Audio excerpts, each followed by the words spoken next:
16 का एनालिसिस में कुछ नया नहीं है। 16 कंडीशंस वही, पोजीशन डॉक्यूमेंट्स होना चाहिए, डॉक्यूमेंट्स का लिस्ट दिया हुआ है, आईएफएफ आप फर्निश कर सकते हो। सो बेसिकली यहाँ पे क्या होता है, अगर सपोज सामने वाला क्यूआरएमपी स्कीम में है, तो क्यूआरएमपी स्कीम में है तो इसका मतलब ये है कि आपको क्रेडिट, सामने वाला रिटर्न्स क्वार्टरली फाइल करेगा, अगर वो रिटर्न्स क्वार्टरली फाइल करेगा तो आपके 2A 2B में भी क्वार्टरली आएगा। बट आपको फिर क्रेडिट आप क्यों लेट लो जब सामने वाले ने क्वार्टरली लिया है? तो इसके लिए गवर्नमेंट ने सामने वाले को ऑप्शन दिया, सामने वाले को मतलब सप्लायर को, जो क्वार्टरली रिटर्न फाइल करता है बट इनवॉइस का डिटेल आईएफएफ यूज करके मंथली अपलोड कर सकता है। सो अगर आप सपोज ऐसे आदमी से परचेस कर रहे हो जो क्यूआरएमपी स्कीम है, तो आप उसको बोल सकते हो कि भैया क्यूआरएमपी तुझे लेना है तो ले, बट मेरे इनवॉइस का डिटेल तू मंथली अपलोड कर दे। तो वो आईएफएफ अपलोड कर सकता है, वो आईएफएफ अपलोड करेगा, आपको 2B में दिखाई देगा और आप क्रेडिट ले सकते हो। कुछ नया नहीं है, वही है सेम। जीएसटीआर 1 से 2B में एंट्री आ रहा है, आईएफएफ से 2B में एंट्री आ रहा है, तो आपको क्रेडिट मिलेगा, बस simple as that.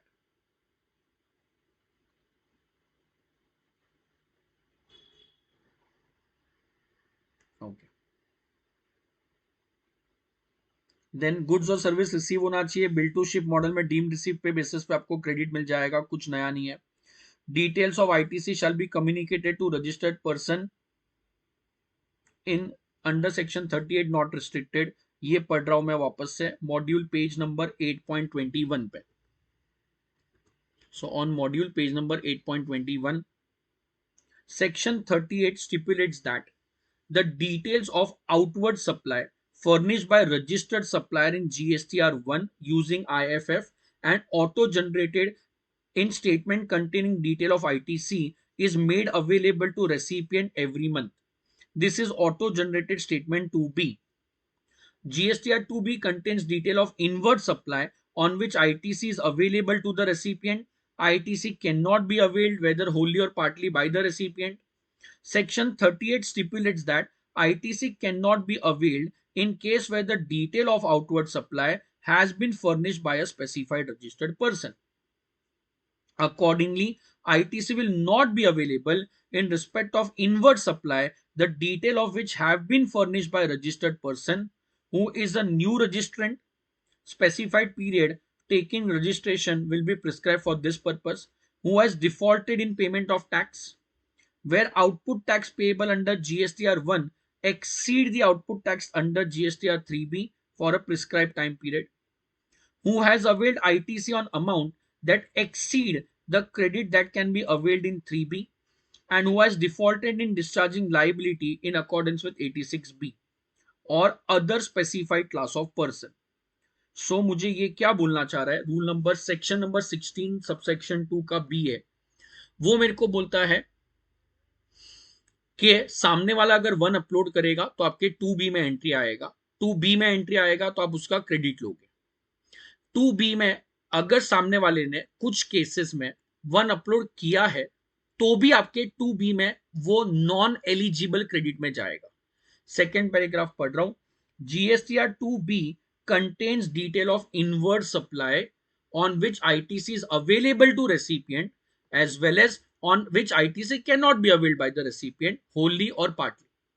So 2B is your credit ledger जहां पे गवर्नमेंट बाइफरकेट करके देता है कि ये परचेज पे आपको क्रेडिट मिलेगा और इस पे नहीं मिलेगा।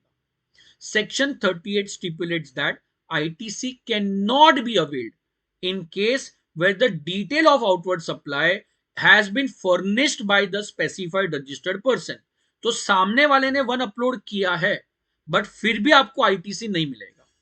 कभी नहीं मिलेगा जब वो GSTR 1 specified registered person file कर रहा है तो। सो अगर मैं स्पेसिफाइड रजिस्टर्ड पर्सन हूं और मैंने अगर 1 अपलोड किया तो भी सामने वाले को 2B 3B में आईटीसी नहीं मिलेगा, सो वो नॉन एलिजिबल में जाएगा, मतलब सामने वाले के 2B में नॉन एलिजिबल में जाएगा। Accordingly ITC is not available in respect of inward supply, the detail of which have been furnished by a registered supplier who is। तो अब वो स्पेसिफाइड रजिस्टर्ड सप्लायर है कौन? अगर कोई न्यू रजिस्ट्रेंट है स्पेसिफाइड पीरियड के लिए, स्पेसिफाइड पीरियड अभी तक प्रिस्क्राइब नहीं है, सो अगर किसी ने नया रजिस्ट्रेशन लिया है तो उसने अगर अपना वन अपलोड किया भी है तो आप उसका क्रेडिट नहीं ले पाओगे, वो भी स्पेसिफाइड पीरियड के लिए ही है, वो क्या है अभी तक नोटिफाइड नहीं है। Who has defaulted in payment of tax for the prescribed period, तो सामने वाले ने वन अपलोड करके अपने सेल्स का डिटेल डाल दिया है, बट अगर उसने टैक्स पे नहीं किया तो फिर आपको क्रेडिट नहीं मिल पाएगा। वो तो ऊपर वाले लेजर में भी था कि tax must be paid to government. Whose output tax payable under GSTR 1 exceed output tax liability under GSTR 3B for a particular tax period by a prescribed limit, मतलब सामने वाले ने वन में सारे सेल्स का डिटेल डाला और liability laser में उसको आ भी गया, बट फिर अब उसने अपने 3B के अंदर जब फॉर्म भरा 3B का, तो 3B के अंदर उसने लाइबिलिटी कम कर दिया। सो वन में जो टैक्स लाइबिलिटी है वो ज्यादा है, बट 3B में जो उसका टैक्स लाइबिलिटी है वो कम है, तो ये केस में वो स्पेसिफाइड लिमिट से स्पेसिफाइड लिमिट अपने काम का नहीं है, तो ये केस में आपको क्रेडिट नहीं मिलेगा। Similarly, who has availed ITC of an amount exceeding the credit availed by him in 3(2)(b) during a prescribed period and by a prescribed limit. So आपने ITC एक्स्ट्रा अवेल किया है, 2B से ज्यादा avail किया है, exceed the credit availed by him under 2B, तो आपने जब 3B फाइल किया तब क्रेडिट ज्यादा क्लेम किया है 2B के अगेंस्ट, बट और वो जो एक्स्ट्रा क्रेडिट है वो आपने प्रिस्क्राइब लिमिट के ऊपर गया है, तो सामने वाला क्रेडिट नहीं ले पाएगा। सो बेसिकली आप एक सिंपल लैंग्वेज में बोलूं तो सप्लायर ने कुछ डिफॉल्ट्स किए।